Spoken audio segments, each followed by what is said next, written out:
Welcome sa Tagalog Horoscope, ang iyong gabay sa pang-araw-araw na buhay. Hatid namin ang pinakadetalyadong horoscope na magsisilbing gabay mo sa pera, trabaho, pag-ibig, kalusugan, at swerte. Naway magtagumpay sa buhay ang lahat ng ating tagapakinig at subscribers sa buong mundo.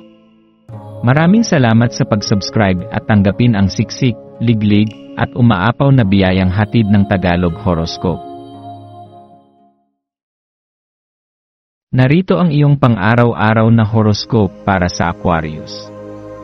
Ngayong Pebrero 14, ang araw ng mga puso, Aquarius, yakapin ang kasiyahan sa pagtanggi sa mga inaasahan, habang tinatahak ang mga alon ng iyong emosyon. Ang kosmos ay nag-aanyaya sa iyo na magmuni-muni sa mga alaala, at kung paano ang mga ito ay may malaking epekto sa iyong landas. Pinipilit ng araw na ito na balikan ang mga mahahalagang alaala, at ang mga ito ay magsisilbing gabay upang mas maintindihan ang iyong kasalukuyan at hinaharap. Tanggapin ang enerhiya ng araw na ito at hayaang magbigay ito ng lakas at koneksyon sa mga mahal mo sa buhay. Sa kabila ng lahat ng pagsubok, ang pagmumuni tungkol sa iyong mga nakaraan at mga alaala ay magpapalalim sa iyong koneksyon sa mga taong importante sa iyo. Maaaring sa araw na ito ay maramdaman mong mas magaan at mas maligaya dahil sa mga munting pagninilay at mga koneksyon na iyong binubuo.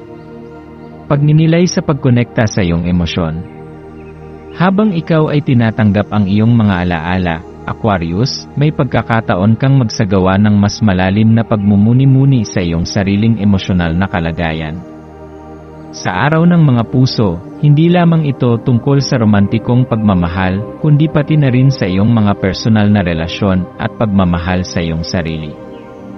Sa iyong likas na pagiging malikhain at kakaibang pananaw, malaki ang iyong kapasidad na makita ang mundo sa ibang paraan. Sa bawat koneksyon, nakikita mo ang mas malalim na kahulugan at mga posibilidad na nag-ugnay sa bawat isa. Huwag matakot na lumabas sa iyong comfort zone at makipag-ugnayan sa mga bagong tao. Ang araw na ito ay nag-aanyaya sa iyo na ibukas ang iyong puso sa mga bagong karanasan at maghanap ng mga bagong koneksyon. Sa ganitong paraan, mas lalo mong mararamdaman ang pagmamahal na tumatagos sa bawat aspeto ng iyong buhay. Ngayong araw ng mga puso, maaari mong mapansin na ang ilang bahagi ng iyong buhay ay tila naliligaw o nahulog sa kaunting kalituhan, ngunit ito ay isang pagkakataon upang magtakda ng bagong direksyon para sa iyong emosyonal na buhay. Pinipilit ng araw na ito na tulungan kang magbukas ng mga bagong pinto sa iyong mga relasyon, at ito rin ay isang pagkakataon upang mas tumutok sa mga bagay na mahalaga sa iyong puso. Isang mahalagang mensahe para sa iyo, Aquarius, ang makita ang pagpapahalaga sa mga alaala at kaisipan, at alamin kung paano ito magbibigay gabay sa iyong kasalukuyan at hinaharap. Habang ikaw ay abala sa pagtanggap ng pagmamahal mula sa iba, siguraduhin huwag kalimutan na magbigay rin ng pagmamahal sa iyong sarili.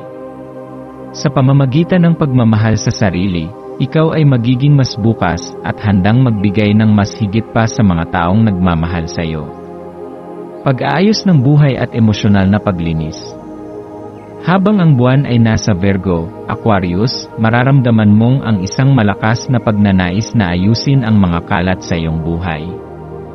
Ang araw na ito ay nagsisilbing pagkakataon upang magtulungan ang iyong isipan at puso sa pagtanggal ng mga bagay na hindi na nagdadala ng kabuluhan sa iyong buhay. Ang iyong likas na pagiging organisado ay magbibigay sa iyo ng lakas upang ayusin hindi lamang ang pisikal na kalat, kundi pati na rin ang mga emosyonal na kalat. Maglaan ng oras upang suriin ang iyong mga relasyon, ang iyong mga layunin, at ang mga bagay na nagbibigay sa iyo ng kasiyahan. Ang araw na ito ay magbibigay sa iyo ng lakas upang linisin ang iyong espasyo at magtakda ng mga layunin na magdadala ng tunay na kaligayahan sa iyong buhay. Ang mga bagay na minsan ay nagiging magulo ay maaaring magbigay ng pagkakataon upang muling mag-organisa at magtakda ng malinaw na mga hangarin. Kung ang iyong buhay ay tila puno ng stress at kalituhan, ito ang tamang panahon upang tanggapin na kailangan mong maglaan ng oras upang magsagawa ng pagbabago. Sa pagtanggal ng mga hindi kailangang bagay, mga physical at emosyonal na kalat, makakamtan mo ang isang mas tahimik at malinaw na pananaw. Ito ay hindi lamang tungkol sa pagpapabuti ng iyong kapaligiran, kundi pati na rin ng iyong kalooban at mental na estado. Huwag matakot na magtakda ng mga hangarin na magsisilbing gabay sa iyong hinaharap. Sa pamamagitan ng pagpaplano at pagpili ng mga layunin na tumutugon sa iyong tunay na pangangailangan, magiging mas magaan ang iyong daraanan. Ang kahalagahan ng pagkakaroon ng koneksyon. Ngayong araw, Aquarius, mahalaga ang pagkakaroon ng bukas na puso at tainga. Maaaring may mga pagkakataon na ang mga relasyon mo sa mga tao sa paligid mo ay nagiging mas matibay dahil sa mas malalim na koneksyon. Maglaan ng oras upang makinig sa iba, magbigay ng empatya, at magbahagi ng iyong mga karanasan. Ang araw na ito ay nagsisilbing pagkakataon upang magtayo ng mga bagong ugnayan, hindi lamang romantikong pagmamahal, kundi pati na rin ang pagpapalakas ng iyong mga friendship at relasyon sa komunidad. Ang pagbukas ng iyong puso sa mga bagong pananaw ay magdadala sa iyo ng mas maraming kabutihan at pagmamahal. Ang simpleng pagpapakita ng malasakit at pangunawa sa iba ay makakapagbigay sa iyo ng isang malalim na koneksyon na magtatagal at magbibigay saya sa iyong buhay. Mahalaga na sa mga oras na ito ng pagninilay at pagpapatahimik ng iyong isipan, huwag kalimutang alalahanin ang mga taong may malasakit sa iyo at ang mga naging bahagi ng iyong buhay na nagbigay sa iyo ng kasiyahan. Ang pagiging handa na magsalita, makinig, at magbigay ng iyong pansin ay magbubukas sa iyo ng bagong mundo ng mga relasyon. Lumikha ng mga ugnayan na magbibigay ng lakas sa iyo, at magsikap na maging positibo at magbigay ng inspirasyon sa iba. Ang pagpapakita ng malasakit at pag-aalaga ay magbabalik sa iyo ng mas maraming biyaya at pagmamahal mula sa mga tao sa iyong paligid. Maswerteng kulay, numero at gawain. Ang iyong maswerteng kulay ngayong araw ay asul. Ang asul ay nagpapakita ng kapayapaan, kaalaman, at katiwasayan. Ang pagsusuot ng asul ay magdudulot sa iyo ng positibong enerhiya na makakatulong upang mapanatili ang iyong mental na kalusugan at magbigay ng tahimik na pananaw. Ang asul ay isang kulay ng komunikasyon, kaya't magbibigay sa iyo ng lakas upang makipag-ugnayan ng maayos sa iba at magbukas ng mga bagong pinto ng pagkakataon. Ang iyong maswerteng numero ay 3 at 9. Ang 3 numero ay simbolo ng komunikasyon, pagbabago at paglago. Ang 9 naman ay numero ng pagbibigay at pagkakawang gawa. Ang numerong ito ay nagsasabing mahalaga na ibahagi ang iyong mga pagpapala at magbigay ng inspirasyon sa iba.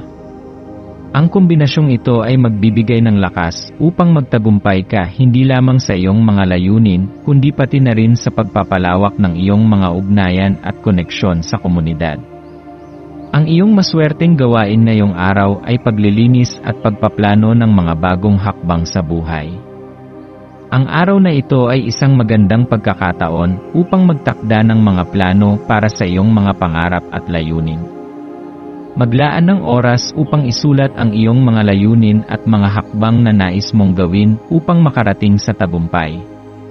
Ang organisasyon at pagpaplano ay magdadala ng kalinawan at magbibigay ng direksyon sa iyong landas. Ang pagpaplano ay hindi lamang tungkol sa mga material na layunin, kundi pati na rin sa personal na paglago at pagpapabuti ng iyong emosyonal na estado. Payo at pangwakas na mensahe.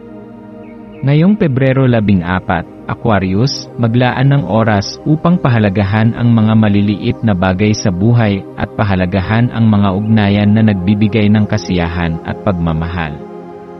Huwag kalimutan na bagamat ang romantikong pagmamahal ay mahalaga, ang pagmamahal sa sarili at sa iba ay mas malalim at mas makulay. Patuloy na maglaan ng oras upang mag-reflect, mag-organisa, at magsagawa ng mga hakbang patungo sa iyong mga pangarap. Huwag matakot na magbukas ng puso at makipag-ugnayan sa iba at magbigay ng pagmamahal sa iyong komunidad. Sa pagtanggap at pagbibigay ng pagmamahal, ikaw ay magdadala ng mas maraming positibong enerhiya sa iyong buhay.